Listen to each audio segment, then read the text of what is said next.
Sometimes I hate Facebook. You know, when I first got into Facebook, one of the things that really intrigued me was looking up old friends. And I was quite excited about seeing friends from high school and college, and seeing old friends from growing up in the church back in Milwaukee, Wisconsin. When I was growing up in the Worldwide Church of God in Milwaukee, we had 90. That's right, 90. We had 90 teens in our YOU group in those days. It's hard to imagine 90, but that's what we had. But you know what's depressing about Facebook?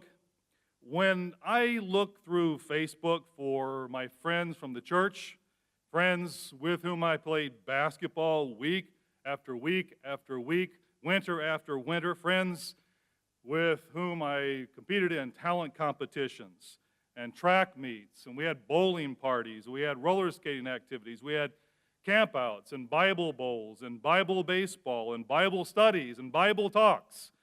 You know, these are friends with whom I shared my youth. And Facebook shows me that the most important things that we held in common, a belief in the way of the God of the Bible, that common bond is gone. And Facebook shows me that. When I watched the Feast film this year, very nicely done, by the way, kudos to Dylan King in particular, and the creative work that was done. But as I watched, I had two thoughts. One, that it's good for our kids, and it's good that they can talk about God. That's quite unusual in our current culture. But second, I also couldn't help but think of my Facebook dilemma. Because if the same pattern repeats itself, all the activity and even the ability to talk about the Bible and to talk about God will eventually end up in the rearview mirror for our kids. And we will not truly have done our job if that happens. All the words, all the activities, all the seemingly shared beliefs will only be a veneer that wears off with the progression of time. So how do we make God's way stick for our children? How do we raise, and this is the title, the working title here, how do we raise really good children?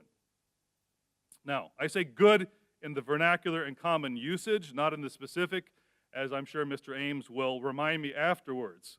But in terms of the common usage and the vernacular, how do we raise really good children? Proverbs chapter 23. Proverbs 23. You see, we read here in verse 24, the father of the righteous will greatly rejoice. Verse 24, the father of a good child, a righteous child, one who grows up in a way of righteousness.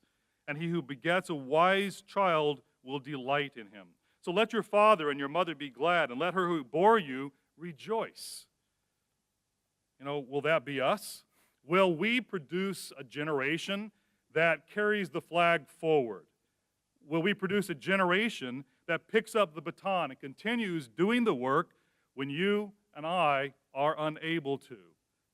What legacy will we leave through the lives of the young men and young women who will face the most dangerous time in the history of the world if the Bible is true? The time leading up to Christ's return. What kind of legacy, what kind of training will we leave for them? Because that's what they likely will face. You know, when we consider the tidal wave of the negative influence that is washing over our children today, you know, the task can seem very daunting. I mean, how can we really, truly offset the influence of Facebook and YouTube and Google? How can we offset the influence of school and the other activities that surround us? Well, we can and we must. We have booklets about the family that are well worth reading. If you haven't taken the time to go through those, pick them up, read them, think about them. And you may say, well, I'm not a parent. But you can encourage parents. You can be a support to parents. You can be a support and a coach and encouragement to other kids. So you reinforce what they're trying to do with their children as opposed to working against them. So it's good to be familiar with the principles that are given in our, for example, the Successful Parenting booklet that Dr. Fall authored. And we also have a special report It's called The Future of the Family, and it's a compilation of articles that review different points about the family. But with our Behind the Work film as a launching point in terms of our topic today, and going forward from that, I'd like to focus on three tools in our arsenal that will help turn the tide. Well, let's begin with talk. Since we talked about talk, let's begin with words. And make no mistake,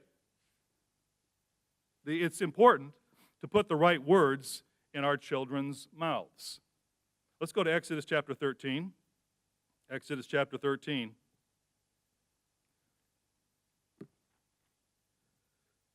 Exodus 13, we read here after the Exodus that as the children of Israel were moving past that episode, they were told by Moses, inspired by God, not to forget what had just happened. And in order not to forget, it had to be transferred. The lesson had to be taught to the next generation. So he talks about the days of unleavened bread and how they're, in the first part of chapter 13, and how they're tied to a memorial of what just happened. And he says, verse 8, "And you shall tell your son in that day, saying, this is done because of what the Lord did for me when I came up from Egypt." So tell your son. Make sure your son and your daughter know what happened. Make sure they're familiar with the story. And as we go to verse 11 and 12 and 13, continuing down through this whole section, it repeats this concept. He says, verse 14, "So it shall be when your son asks you in time to come, saying, what is this?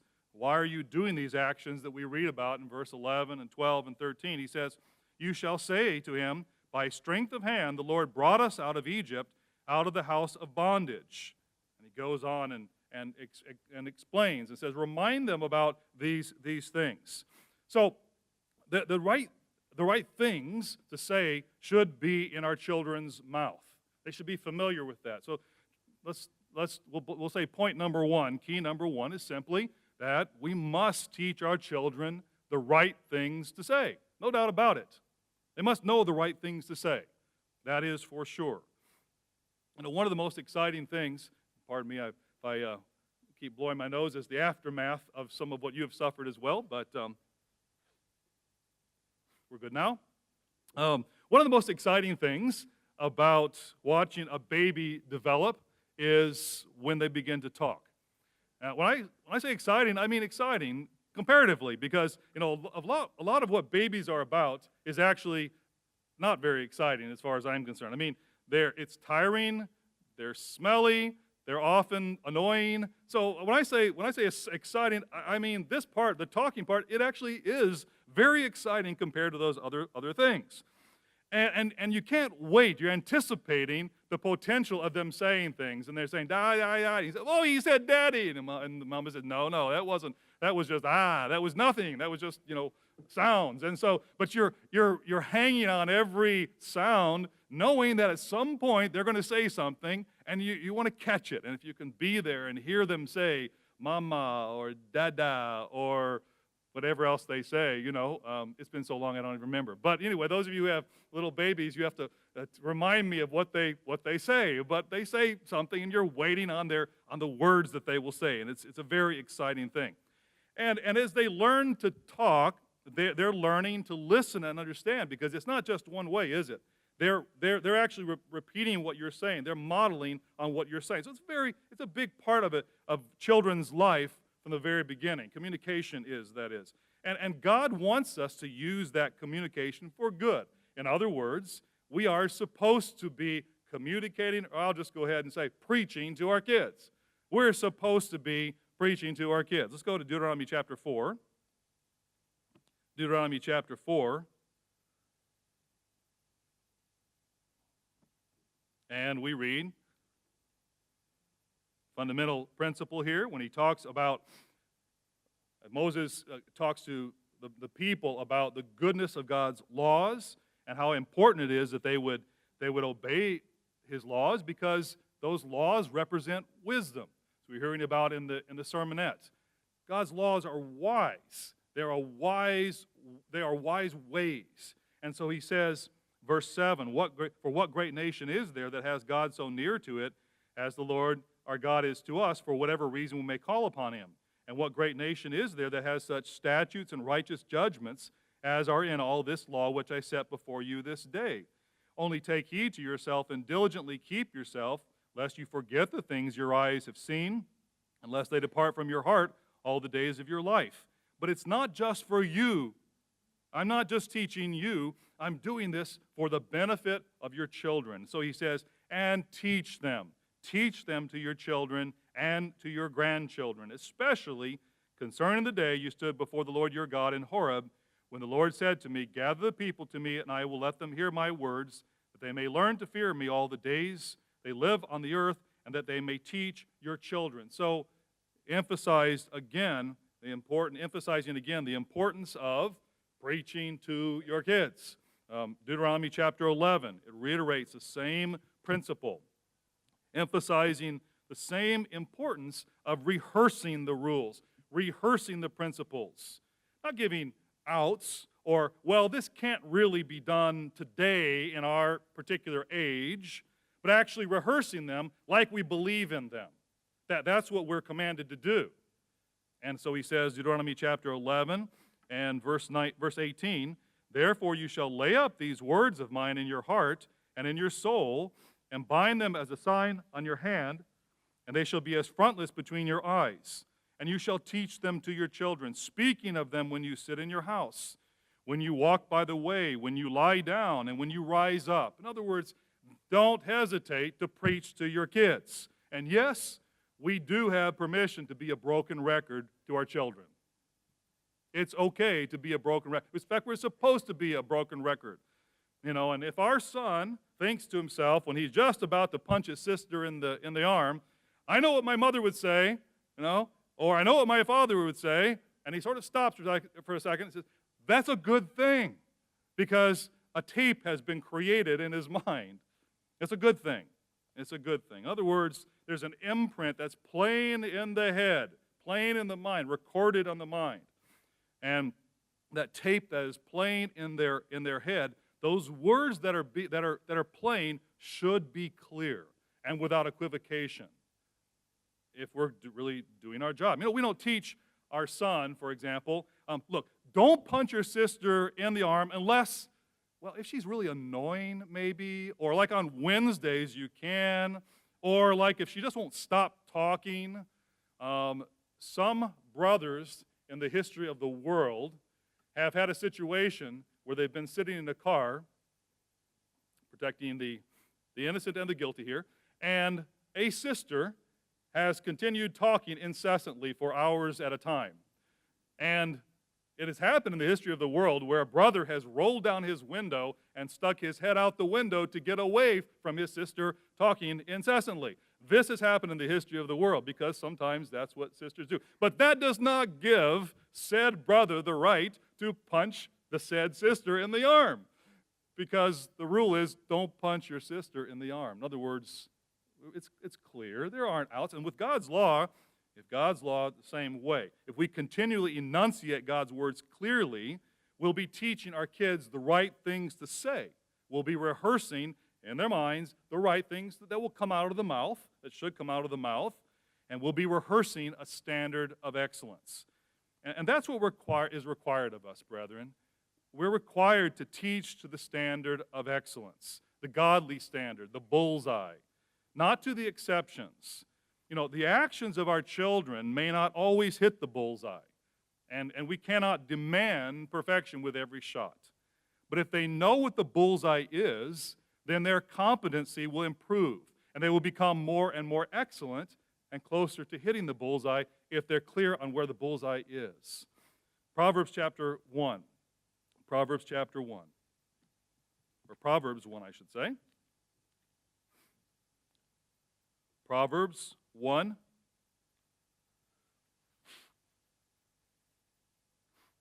And verse 8. My son, hear the instruction of your father. You can't hear it. The son can't hear it unless it's being said, right? He's hearing it because it's the preaching, it's the broken record. My son, hear the instruction of your father, and do not forsake the law of your mother. Both father and mother are enunciating the right thing to do, the godly thing to do, the standard of excellence, without equivocation, again and again and again, day after day. When you rise up and when you lie down, when you're walking in the way, whatever it be, they're hearing that as a clear standard. For they will be a graceful ornament on your head and chains about your neck. So children should learn the right words to say. And they learn the right words to say by their parents saying the right words. But that's just the first step. Have we, will we, do we take the next step and add the next component in our child rearing then? Let's go to Ephesians. You see, because the next part of that, then the next key, is that we should teach our children how to walk, not just the words, but how to walk in a godly way. It's just like the toddler next learns how to stagger about a little bit. That's why they're called toddlers, because they toddle on their chubby little legs and they sort of stagger.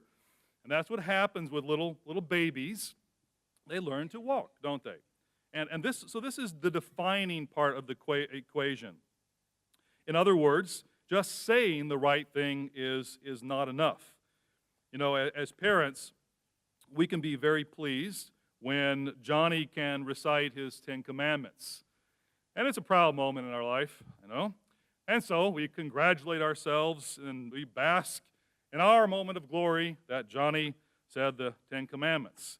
But what is it that little Johnny is doing as we are basking in our moment of glory? What is he doing? When he runs off, how does he act? Well, it's our responsibility as a parent to teach, not just to say. So we read in Ephesians, for example, chapter 6. We read about children and parents. Children, obey your parents in the Lord, for this is right. So obedience, for them to obey, they have to be taught to obey, right? You can't have obedience unless it's taught to. So that's really a responsibility that falls back on the parents. We can't say, my child's just disobedient. So, well, did you ever teach them to be obedient? Oh, I hadn't thought about that part. So obedience is actually talking more to the parents for a child than it is the child. So he says, children, obey your parents in the Lord, for this is right. Honor your father and mother, which is the first commandment with promise, that it may be well with you and that you may live long on the earth. This principle that was given to ancient Israel, even when we read in the 10 Commandments, so this promise that this command that had promise, you think about it, it actually applied to them as a nation, as well as personally, because a nation cannot last long if authority disintegrates. And they could not last long in the land if honor and obedience was not taught to parents, because what would naturally happen?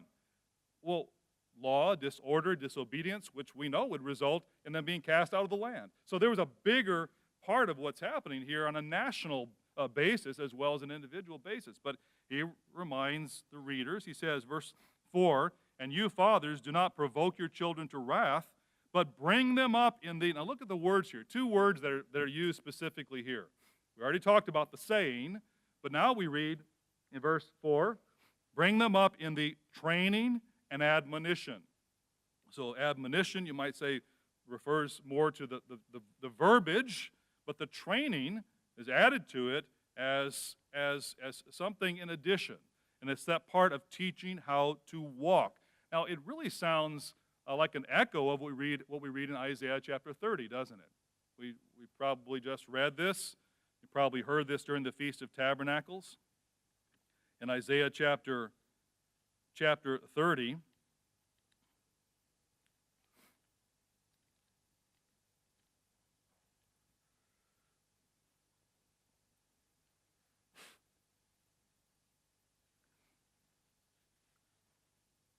Isaiah chapter 30,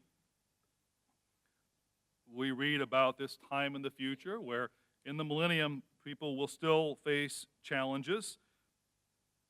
But just like a child that has the blessing of parents who are actually teaching, we read here, says verse chapter 30, verse 20, though the Lord gives you the bread of adversity and the waters of affliction, what's the key? What's the special thing that's added here? Yet your teachers will not be moved into a corner anymore. A child left to themselves without training is open to whatever suits their fancy. And they may go this way, they may go that way. They may bounce off the walls. In other words, without training, without direction, what a child does is very different from what they do when they're given direction. And so it says, you will have the benefit, he says, of having teachers who will not be moved into a corner anymore. But your eyes shall see your teachers, and your ears shall hear a word behind you saying, this is the way, walk you in it, whenever you turn to the right hand or whenever you turn to the left. So he actually talks about the fact that they're going to have what our children should have today. Training, correction, training in terms of what is being done, not simply just words. In other words, practicing that standard of excellence. Back to Proverbs 22. Proverbs 22.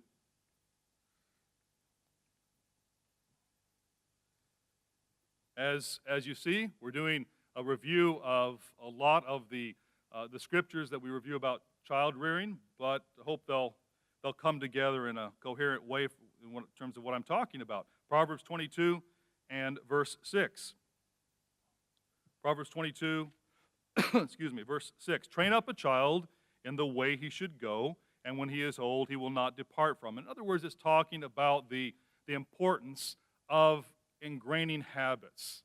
We all know that ultimately we all have free moral agency, and we make choices, and our children will make choices. But the important thing is they don't make uninformed choices.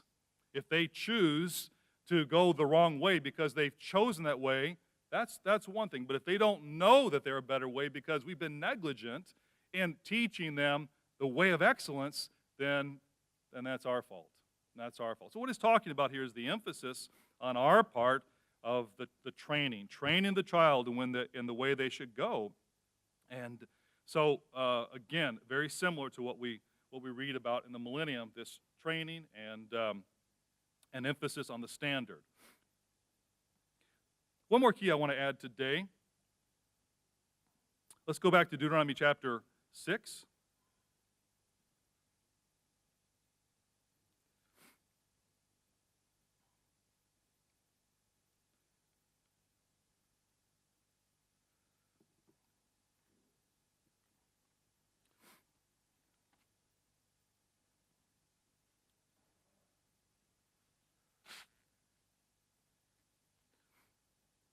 Now, Deuteronomy chapter 6, we're reading another verse about training, but I want to emphasize something a little bit different. Deuteronomy chapter 6, we read about the importance of obedience to God and our focus on God alone.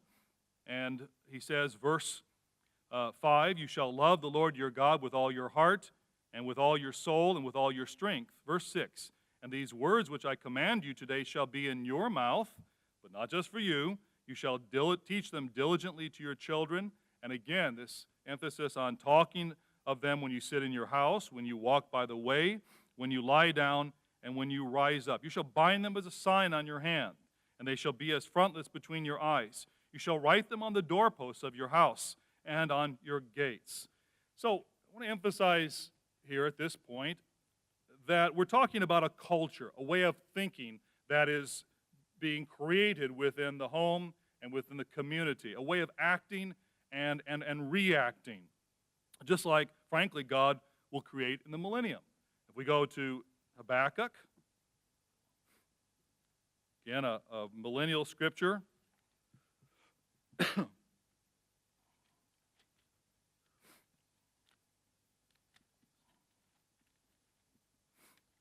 Habakkuk chapter 2,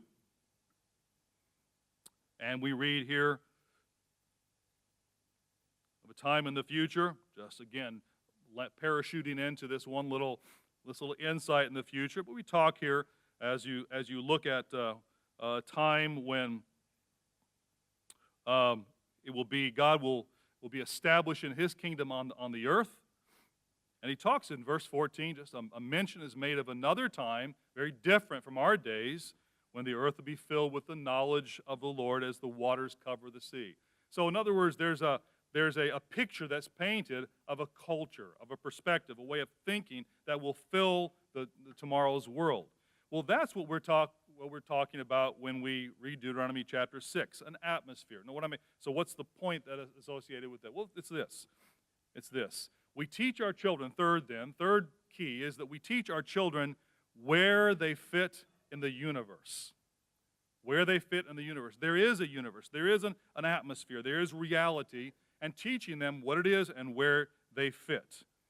Because the atmosphere that we create within our home, within our family, includes God's laws, God's ways. We've talked about that, but it also includes where we as parents place them, where our child fits in that little universe.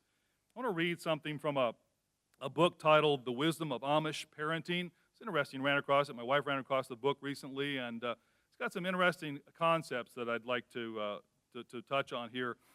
It's by Serena Miller and Paul Stutzman. Here's a quote from the book talking about some of the principles in Amish parenting. Amish children are taught from an early age by example as well as words. Their needs and wants are important, but not more important than those of the family, the church, and the community. It is the exact opposite of individualism, which is what most American children are used to, and it is the exact opposite of what most American adults believe. It involves a surrendering of the will rather than emphasizing the importance of the person over the group. Now, what she uses is a term that describes this way of thinking that's used within the Amish community, and it's called Ufgeva. Ufgeva. U-F-F-G-E-V-V-A. Ufgeva. And Ufgeva basically means you are less important than others. He says, for several decades now, continuing with the quote, the need to give children a good self-image has been drummed into parental consciousness, and we've responded in an interesting way. We have assumed that those children who were told that they are special and intelligent and gifted or showered with words of praise and approval and given trophies for their shelves and certificates of excellence for their walls will be happy and content and possessed of a healthy self-image. Therefore, one could assume that Amish children who are taught that their wants and needs are not more important than others, children who are not constantly praised, and who will never receive something as hochmut, I'll describe that word in a second, as a trophy, would struggle with poor self-image. They'd struggle with depression. They would struggle with eating disorders, social maladjustment, but that's not what has happened. The Amish suicide rate is less than half the national average. Surveys have also shown that Amish teenagers have a healthier and more satisfied view of their bodies than American teens. Anorexia and bulimia are virtually non-existent in Amish culture. So are unemployment and homelessness. A survey of Amish women in Lancaster, Pennsylvania concluded that on the whole, Amish women perceive themselves as happier and less stressed than those in a similar study of English women. There is an aversion to hochmut, that's, again, that doesn't have anything to do with my cold, that has to do with the word is H-O-C-H-M-U-T, hochmut. Hochmut is the idea of haughtiness, arrogance, and pride. Okay? So in other words, they want nothing that seems like haughtiness or arrogance or pride. So he says, avoiding hochmut absolutely permeates Amish culture. It is, for example, hochmut to boast about one's biblical knowledge or to praise a child's beauty or intelligence. Amish parents, for instance, would never put a sticker on the back of their buggy proclaiming to the world that their child was an honor student. To do so would be hochmut. It would embarrass them. Different way of thinking. Different way of thinking. Now, I'm not advocating we all become Amish, okay? So don't get me wrong. But interesting principles, because this does sound a lot like Philippians 2, doesn't it? Let's look at Philippians 2.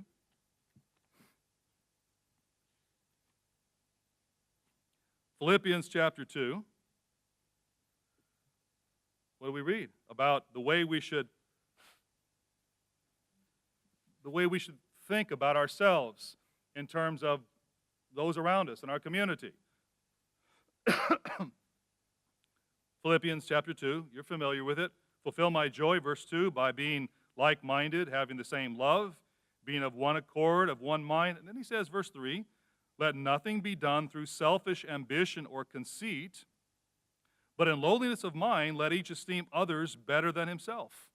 Let each of you look out not only for his own interests, but also for the interests of others. So, what we're talking about in terms of where a child fits in the universe, and learning that, no, they are not the center of the universe. Children are to be loved, not to be made in the center of the universe. By learning that, actually, and understanding that this a proper principle, as we read, really frankly, here about humility. And let's remember this. We're talking about a godly approach for training our children. We're talking about a godly approach as an antidote to the self-esteem movement.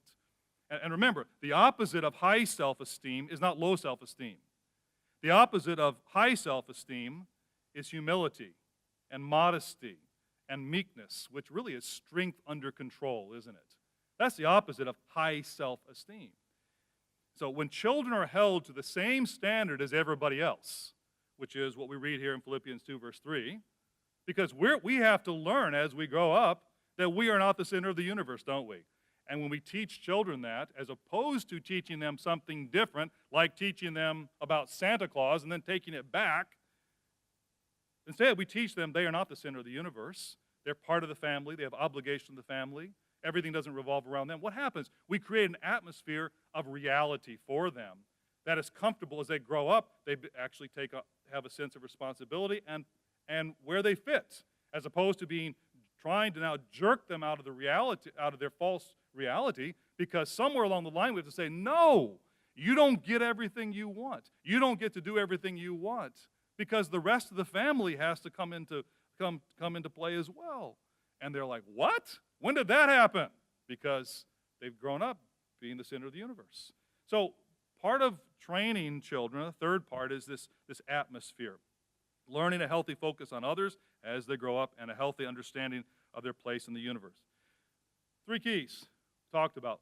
Yes, rehearsing the things to say, rehearsing actually the actions and walking, how to walk, and then understanding a perspective of where a child fits. So I want to go back now and take the last part of the sermon then to give some principles as to how to apply these different principles. Give some examples of how to apply these, because you might say, okay, that's all well and good. I sort of understand what you're saying, but how does this happen in real life? So let's go back to the first one. What's the application of teaching our children the right things to say? What are some examples of things they should learn to say? Well, I already talked about the 10 Commandments and how, especially children, I understand that's being done as part of Bible lessons, where the children's Bible classes, they're taught to recite the 10 Commandments. Good thing. It's helpful. It's healthy and helpful to learn to recite the 10 Commandments. So we read Exodus 20 and we go through and we memorize those and recite those. Good things to learn, to have in our mouths. By the way, we hope to be having some youth Bible studies out in the near future that will be additional guides and helps and assistance for children in regard to things to memorize and things to focus upon. While we're in Exodus chapter 20, let's go there since I'm talking about it. Another example, let's talk about a specific example of things to learn to say. We could certainly say, becoming very familiar with what we read in verse 8, remember the Sabbath day to keep it holy. 6 days you shall labor and do all your work, but the 7th day is the Sabbath of the Lord your God. In it you shall do no work, you nor your son, nor your daughter, nor your male servant, nor your female servant, nor your cattle, nor your stranger who is within your gates. For in 6 days the Lord made the heavens and the earth, the sea, and all that is in them, and rested the 7th day. Therefore the Lord blessed the Sabbath day and hallowed it. So it's good for children to have this rehearsed in the mind, so they're familiar with it, so they can say that. They can talk about the Sabbath day. They can be able to explain what the Sabbath day means, what the Sabbath day is. That's healthy. That's helpful. Hebrews chapter 10, part of the Sabbath as well. Things to learn to say. Hebrews chapter 10 and verse 25, still on the topic of the Sabbath day specifically. Hebrews chapter 10 and verse 25. Good for our children to understand the Sabbath day means gathering together. Let us consider one another. We can teach our children. Verse 24, to stir up love and good works, and we teach them. We don't forsake the assembling of ourselves together, as is the manner of some, but exhorting one another, and so much the more as you see the day approaching. We gather together. So we teach our children to say the Sabbath is the Sabbath.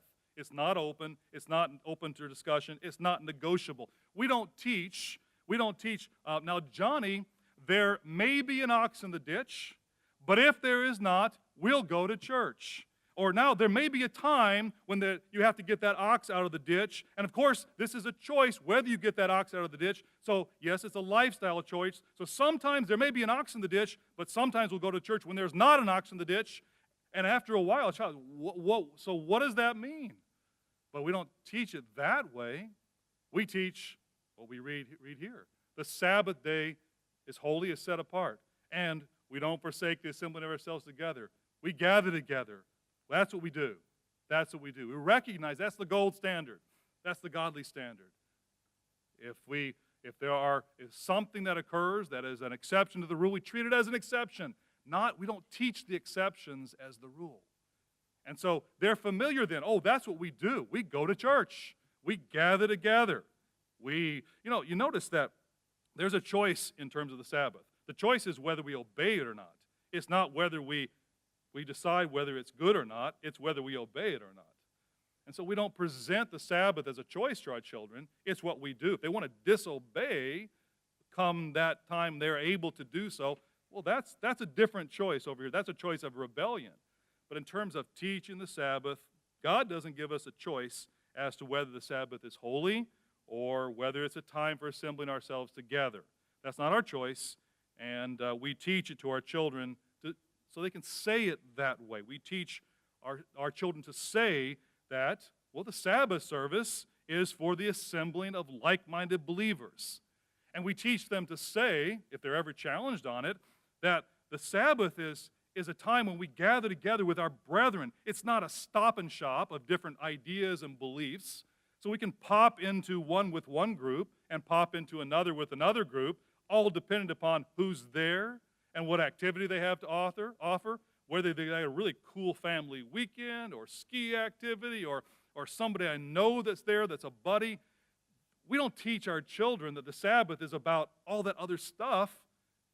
Well, we teach our children the Sabbath is a time, it's holy time, and we assemble ourselves with our brethren who are committed to that way of life as we are.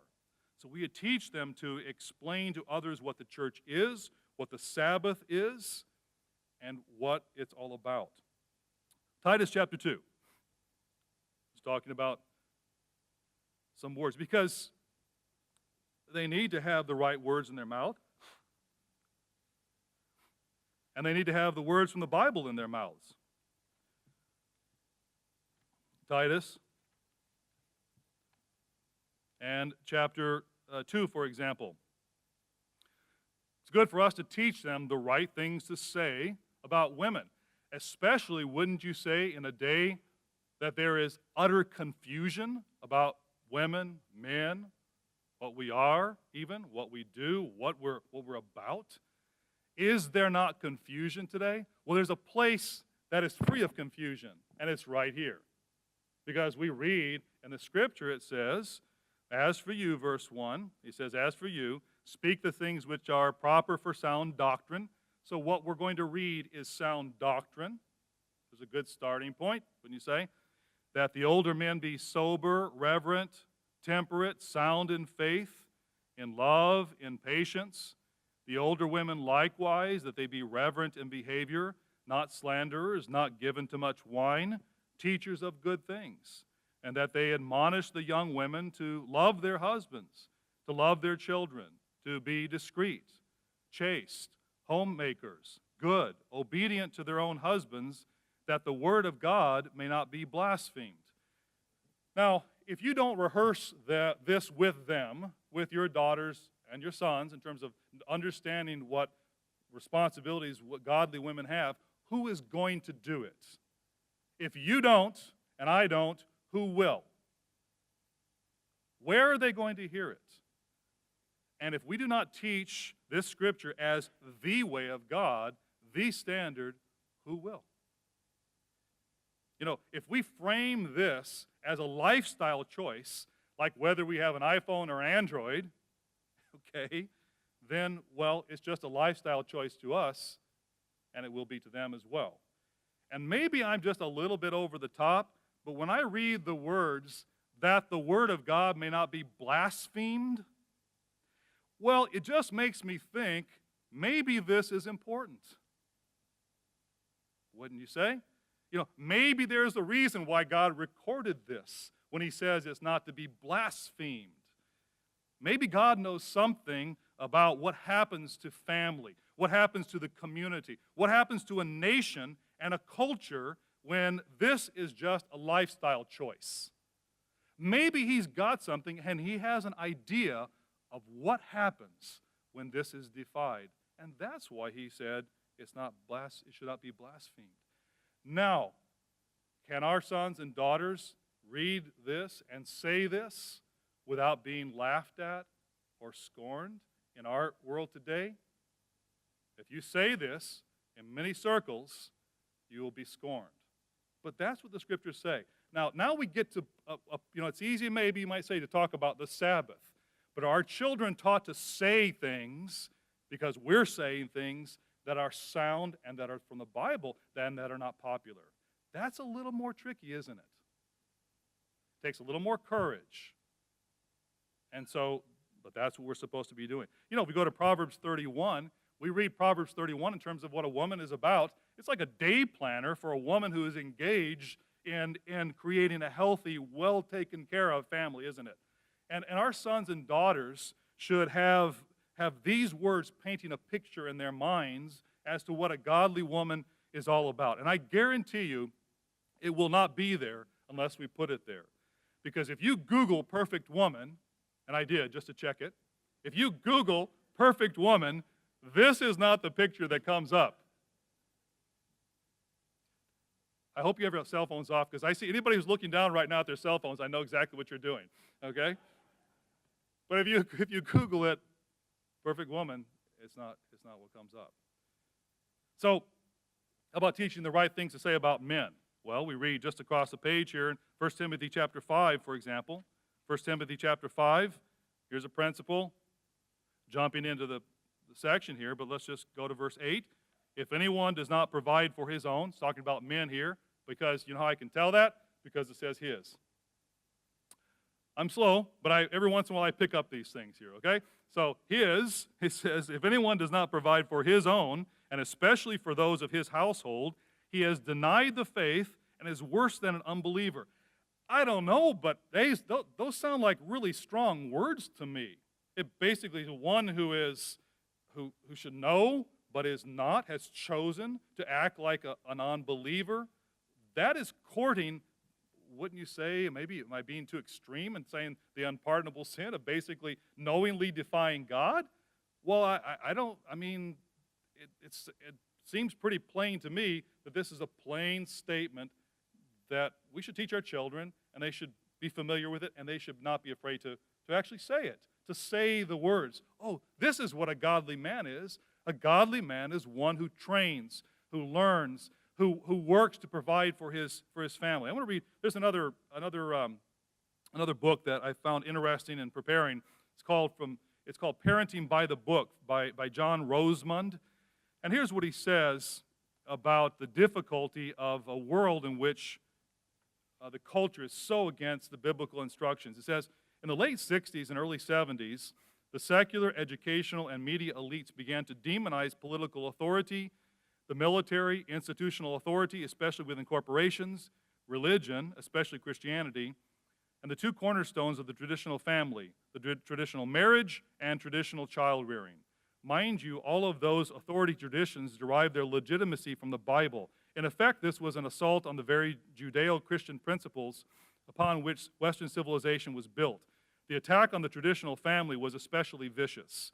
Psychologists and other mental health professionals allied with neo-feminists to characterize the traditional family as the primary institution through which the so-called patriarchy exerted its domination of women and manipulation of children.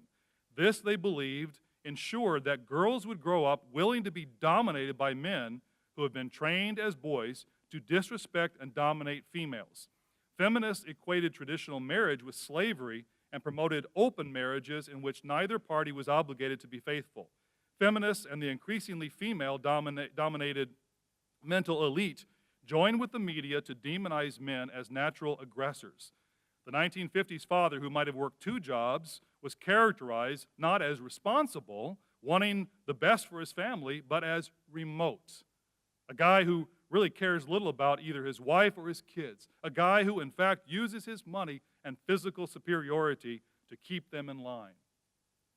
That's the change that has taken place because of the way that men are viewed and women are viewed and roles and responsibilities.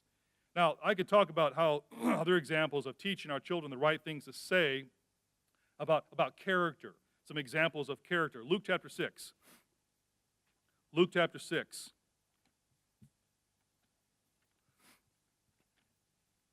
How about principles of character?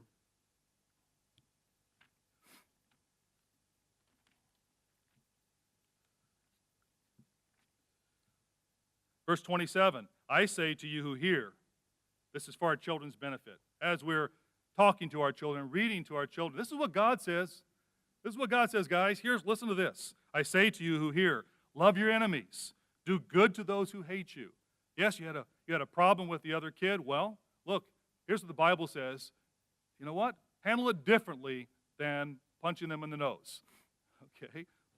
This is what the Bible says. We can do our own thing. We can make up our own solutions. How to get revenge, how to whatever. But here's what the Bible says. Bless those who curse you and pray for those who spitefully use you. To him who strikes you on the one cheek, offer the other also. And from him who takes away your tunic or your cloak, do not withhold your tunic either. Give to everyone who asks of you, and from him who takes away your goods, do not ask them back. And just as you want men to do to you, you also do to them likewise. Ooh, there's a powerful one, isn't there? In other words, do to others as you would have them do to you. So these are words that have to be explained and have to be, but they need to be enunciated, because if they're not familiar to to our children as they're growing up, certainly they're not going to understand how to implement them. So as we instruct, I just gave you examples of some principles of godly thinking, in terms of godly character. As we instruct them, we're telling them about who and what God is, so that they can enunciate the nature of God. When we read the Scriptures, in 1,000 ways, we're teaching them about godly character. And we're saying, show love towards God and towards your neighbor. Be respectful of others. Be nice to other people. Don't be mean. Don't be cruel. Be polite toward other people. And we should teach our children to say these things. This is the tape that should be playing in their head and the words that should be coming out of their mouth. Let's take that second principle and apply how to teach our children how to walk in a godly way. Just a couple techniques that I'll talk about for the moment. And there are more, but let's just focus on a couple. First of all, boundaries.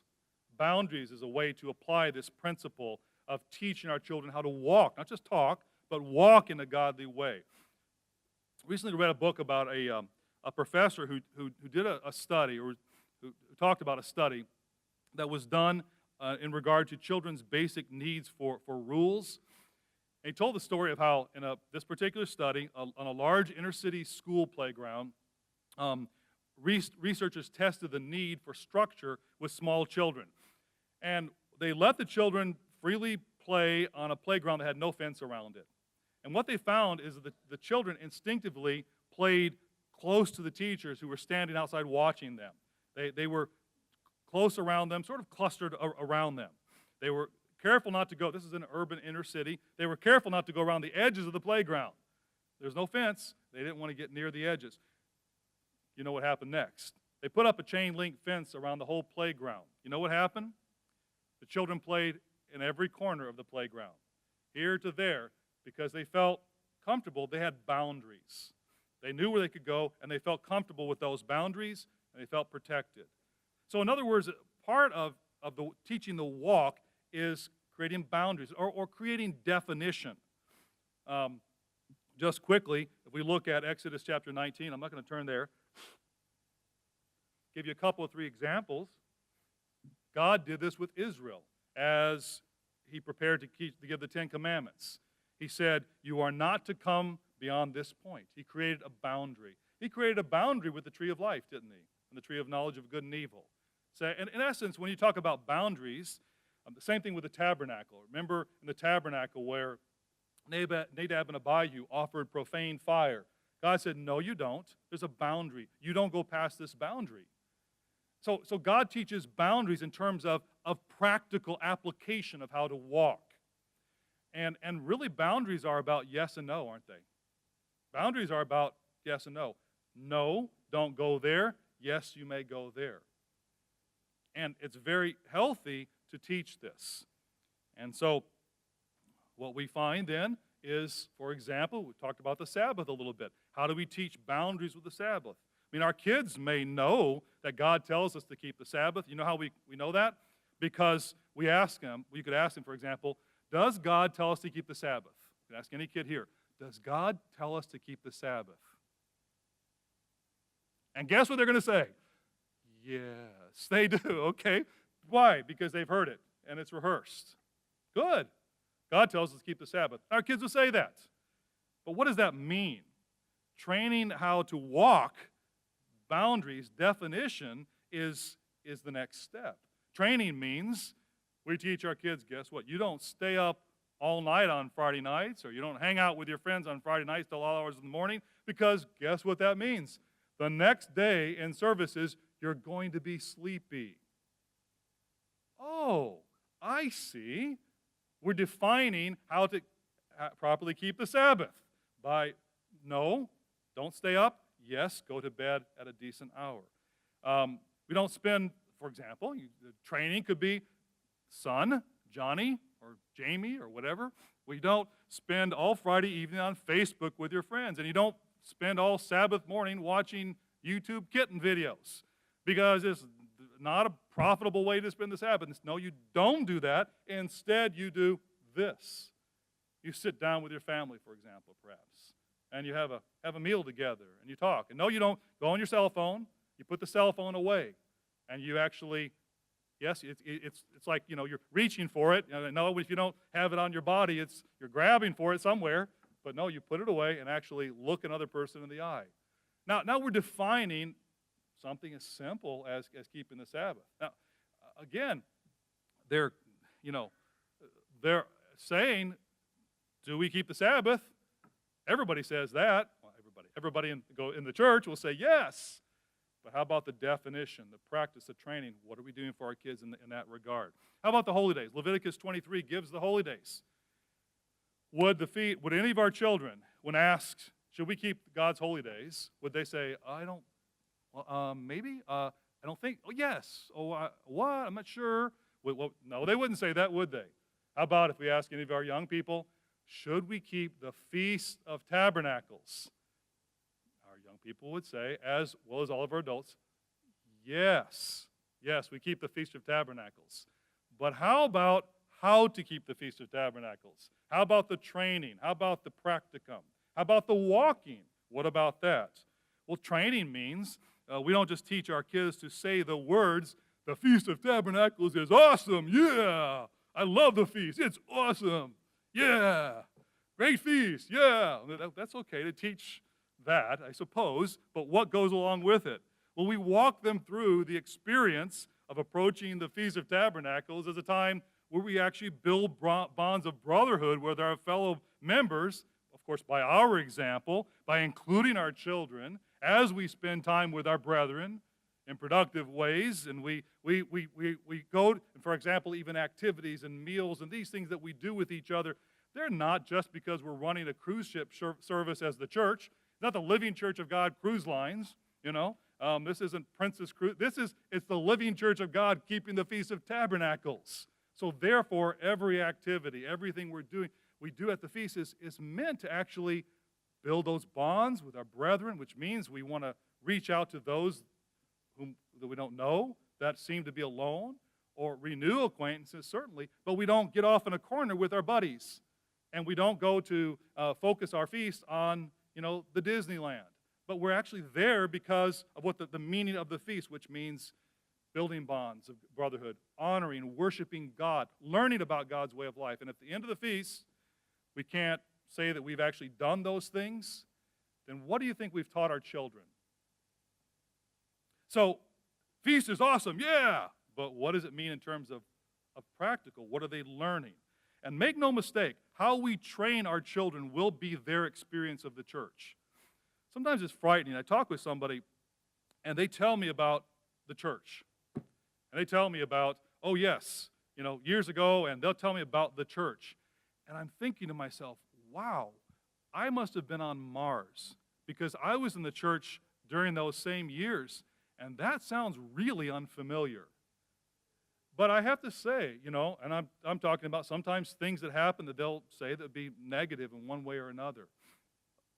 But I have to say, for them, it's real. I don't think they're making it up. So when the experiences that we create with our children, that's going to be what they think the feast is about, brethren.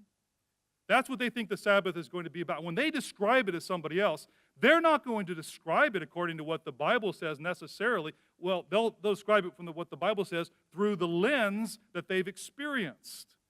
So it's a pretty weighty responsibility to ensure that the experience that they have is one that really reflects a godly mindset. That's our responsibility. That's ours. Now, there are other ways that we can teach practicum about in terms of not just talking, but actually walking in God's ways. Talk about defining boundaries. Other boundaries that are defined by, for example, the Proverbs. Now, I mentioned in the scripture in Luke about loving others or doing unto others as you would have them do unto you. There's a principle there, isn't there? But if we go to the book of Proverbs, for example, we have all kinds of details about how to do that.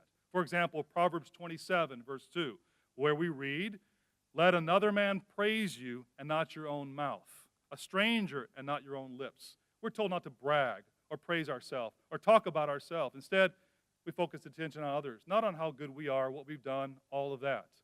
Well, that's just a very practical tool in teaching our children how to function. One that we should live by as well, but it's a very practical thing. You know why? Because children very quickly will start talking about how great they are. They'll fall into that habit very quickly. Of course, we as parents do the same, but it's one that we can nip in the bud when they're young by saying, well, that's not loving your neighbor. Would you want Joe Schmo, your friend over here, to just be bragging about himself all the time? Oh, no, that's no good. Well, then don't brag about yourself. Listen to him. Don't talk about how great you are. How about getting angry quickly? Proverbs 15, verse 18. "A wrathful man stirs up strife, but he who is slow to anger allays contention." So we teach our kids, don't get angry quickly. Don't lash out at your friends. That's not doing unto others as you would have them do unto you. Now, I could go on ad nauseum. You understand what I'm talking about? There's so many principles that then actually take it to the next step from just words to application. And that's what we do as parents. That's what we should be doing. We can create mechanisms. Talk about boundaries. We can create mechanisms for success. In essence, teaching the way to go. This is what God did in Exodus chapter 16 with the manna. He created a mechanism, or you might say a handrail.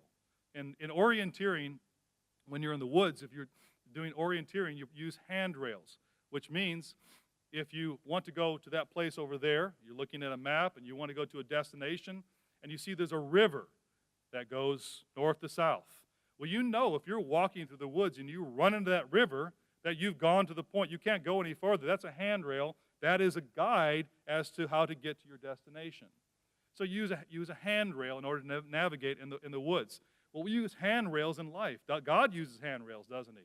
When he taught them about the Sabbath day, what did he do? He said, I'm not going to give you manna on the Sabbath day. So there's going to be no misunderstanding as to when the Sabbath day occurs, because there won't be any manna that day. That's a handrail. He says, when you get to that day, there won't be any. Oh, this is the Sabbath because there's no manna. Ding. Now I got it, God. You see? Very clear. Handrails that guide us.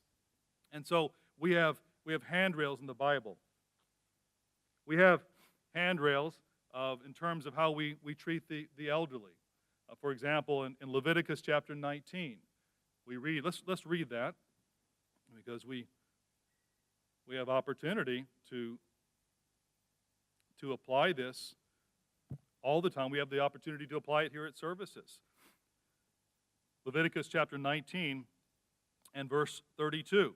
You shall rise before the gray-headed or the hoary head, as it says in the King James, and honor the presence of an old man, and fear your God. I am the Lord. So we have a specific here, and it's a handrail that is teaching us what?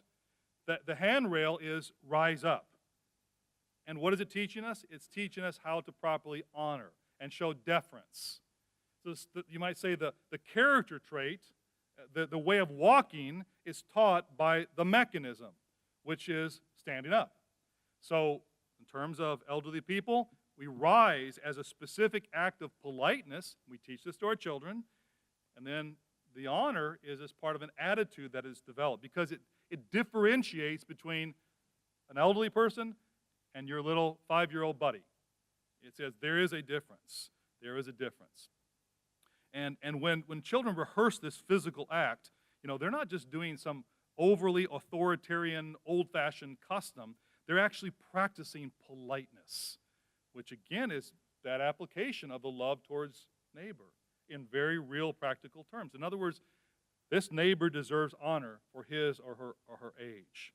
And there are other examples of mechanisms for teaching honor and deference.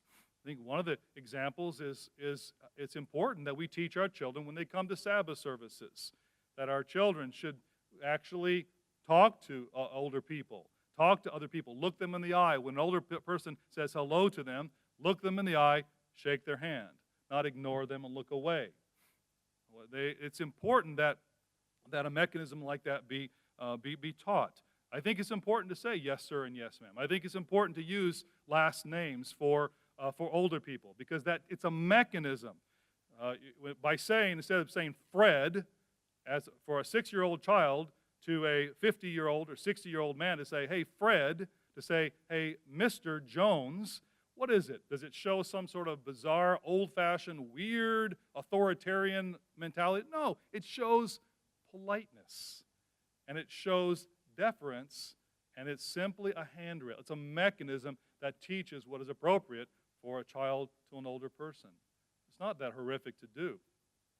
And I say that because I think in the South it's more common, but other parts of the country, when you, like our children, we teach them to say Mr. or Mr. whatever. There are times when people say, no, just call me Joe. This is why I say what I'm talking about is for everybody, because even if you don't have children, brethren, you can be able to help parents who are trying to apply and teach some of these principles. You can help them by not, for example, in this case, not saying, oh, no big deal, call me Fred.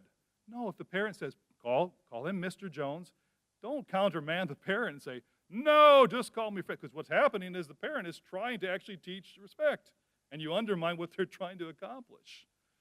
And when they teach the child to say, yes, sir, say, oh, don't call me sir. I'm not a sir. I'm just Joe. Don't undermine what the parent is trying to do. They're trying to teach their child in a practical way, a way of respect, which is, now, love towards neighbor in an appropriate way. So we're talking about mechanisms that are all part of character, because politeness, discretion, this is all part of character. And ultimately, what we're talking about here is even more fundamental, and that is, we're teaching our children to take responsibility for actions. Now, hear me carefully, brethren, because all that I've been talking about in terms of the walk and these bits and pieces about ways, they really boil down to taking ownership of what we're doing and taking responsibility for our actions. Cain did not learn this, did he? Now, Moses learned it. Aaron did not. Or he didn't reflect it. David did. He said, I have sinned. Saul did not, did he? So what I'm saying is, by actually having to do things, by actually having to take responsibility for doing things in a right way, what are we doing? we're teaching a child ownership.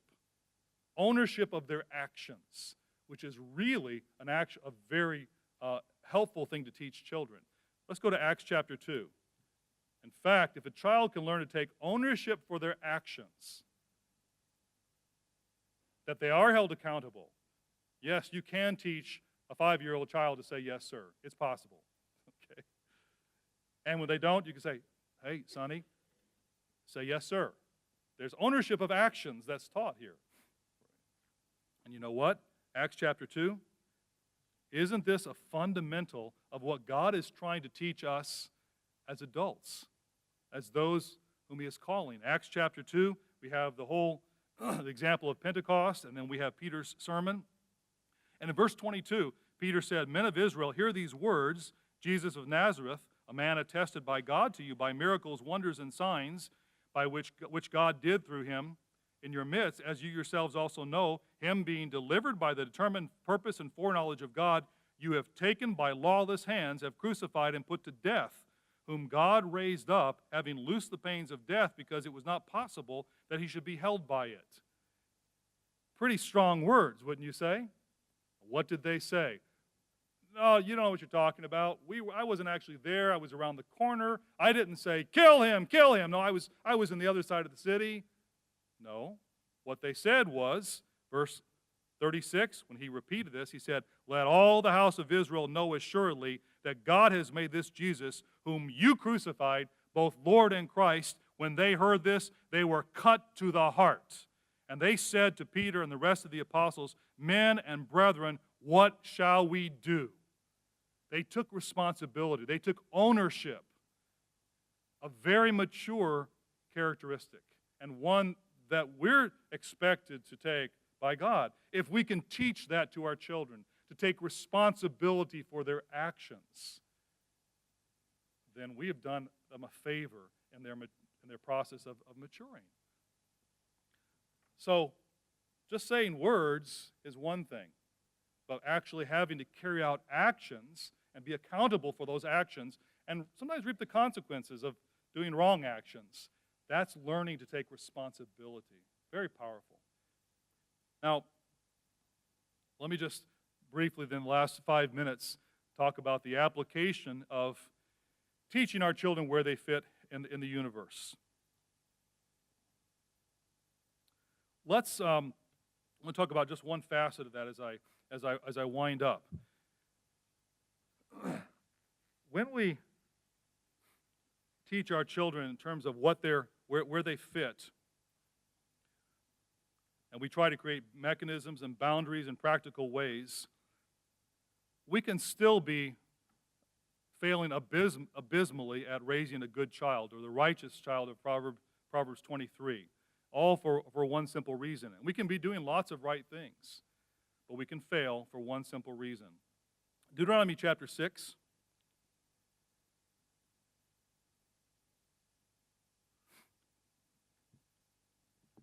We read this quickly, but we read this before. When he says, verse 6, these words which I command you, verse 6, today shall be in your heart. You shall teach them diligently to your children, and shall talk of them when you sit in your house, when you walk by the way, when you lie down, when you rise up. We read that before. And based on what we read here, who should be the number one influence on your child's life? You. You should be the number one influence. Not just your infant's life, not just when your child is young, but as they grow through their teen years, prepare for adulthood. Unless you are the number one influence in your child's life, you will not be able to impress upon them the values that you are trying to teach. And unfortunately, in today's world, too many parents too many of us allow other influences, our children's peers, teachers, coaches, television, internet, music, video games, all of that to take precedence over our own influence. Let me describe to you a young boy of today. We'll call him Billy the Kid, and he lives just down the street, doesn't go to here. He's just only 10 years old. He doesn't go to high school yet. Let's say that Billy, age 10, goes to bed at 9 and wakes at 7 on average. Over the course of a year, therefore then, Billy would be awake for, I'll calculate this, so I have to read it so I don't forget the amounts here, okay? So Billy over the course of a year, is awake for 5,110 hours, during which he spends 1,260 hours in school and on the way to and from school. That leaves 3,850 hours. He spends an average of 4 hours a week going to and from and participating in after-school activities for a total of 208 hours, leaving 3,642 hours. The typical 10-year-old, according to statistics, spends 20 hours a week watching television. If we assume that Billy is typical, he's watched 1,040 hours of television a year, leaving 2,602 hours left. He spends 360 hours on homework and school projects, leaving 2,242 hours. He plays video games an average of 1 hour a day. That's 365 hours in a year, leaving 1,877 hours left. He plays with his friends an average of an hour a day, so that leaves 1,512 hours. He is allowed on the internet. He's allowed on the internet an average of 1 hour a day, leaving 1,147 hours. He spends an hour a day playing with his toys, working on hobbies, or just doing nothing, leaving 782 hours. He's in a church youth group that meets 2 hours a week, leaving 678 hours for his parents to be of influence, 678. Unfortunately, they're doing other things at least half of that time, so the actual influence they have over Billy is 339 hours a year. If time translates to influence, then, Billy's parents are exerting less influence over him than his teachers, his peers, television, coaches, video games, and the internet, and Spotify. The family is not Billy's primary environment, and his parents are not his primary influence. And if the truth were known, it's frankly been that way since Billy's life early on, because both of his parents work outside the home, and before he was in school, he was in daycare and preschool. Now, you might say that's unrealistic. Really? Who or what is the primary influence on the typical American child today? Do the math. It's not the parents. It's not the parents. And we can say that we're different, but are we? What are the influences that are guiding and shaping the thinking, the words, the action of our children? Is it us? Is it us? Or is it other influences? Have they been taken hostage by the influence of peers at school or video games or music or YouTube? Who's doing the teaching in our homes? That doesn't mean they won't learn the right things to say, because they can still learn the right things to say because they go to church. But what are they actually learning? What are they actually learning? What's the soundtrack for life? What is their soundtrack for life? We may be saying the right things, and our son or daughter may be repeating the right things, but what other teaching are they hearing and it's permeating and influencing them? We can't serve two masters, and our children can't either. They can't either. So it's important that we take stock of where we are. So I want to conclude with one last scripture then in Genesis chapter 18 and verse 19. And as you're turning there, let me ask you, what is your dream for your children? What is your dream for your children? There's a short quote from this book from Amish child rearing that I thought was interesting. The author says, "My husband and I were talking with some Amish fathers recently about the role of discipline and hard work in raising his children. My husband had a question for the men. As fathers, what is your dream for your children?" All three men took time to ponder this. As they thought this through, I rolled various possible answers around in my mind. How would the parents respond? Would they say they dream of happiness for their children, good health, a good education, maybe a great job? It's usually what things we talk about. When our friend Lester answered, it was none of these things. My dream for my children is that they grow up to be people of value. He did not add to that statement. That was his dream for his children, period. And if I want my child to grow into a person of value, Lester said, there must be consequences to my child's actions. Otherwise, he will grow up wild and will be of no use to himself or to others. I look at it this way. There are consequences because I love you. If I didn't love you, I would go about my business and not bother trying to discipline you. Interesting thinking. What is our dream for our children? What's our dream for our son or our daughter? We can't guarantee that they'll remain faithful to God, but it behooves us to do everything that we can to make it so, to take responsibility for everything that we can in their lives. Abraham was selected by God, and he had a mission, as we read verse 19. God said about Abraham, and then to Abraham, "For I have known him in order that he may command his children and his household after him, that they keep the way of the Lord, to do righteousness and justice, that the Lord may bring to Abraham what he has spoken to him." Powerful words and a powerful mission statement. Some of his children failed, but some succeeded. How about for us? What's our mission? God has given us one.